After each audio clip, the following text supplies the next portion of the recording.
ümumiyyətlə süd verən analarda problemlər çox olur. Çünki həm hamiləlik zamanı bədənin mineralları olan tələbatı çoxalır və daha çox qidalana bilməyəndə bu sümüklərin boşalmasına səbəb olur.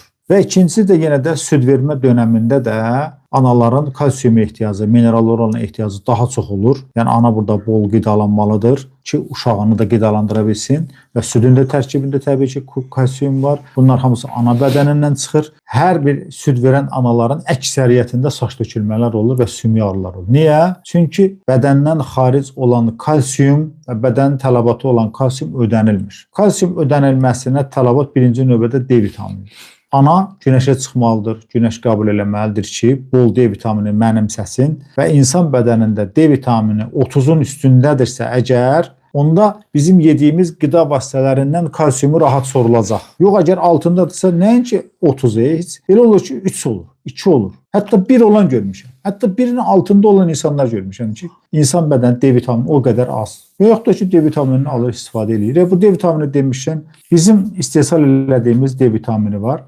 Laboil adında bir D vitamini. 65 min vahiddir. Qiyməti də 3 manatdır. Çox gözəl də D vitaminini qaldırır. Mən əksər xəstələrimə yazıram və ikinci gəlişində D vitamini həddindən artıq ürəyim istədiyi qədər normaya qədər gəlib çatır.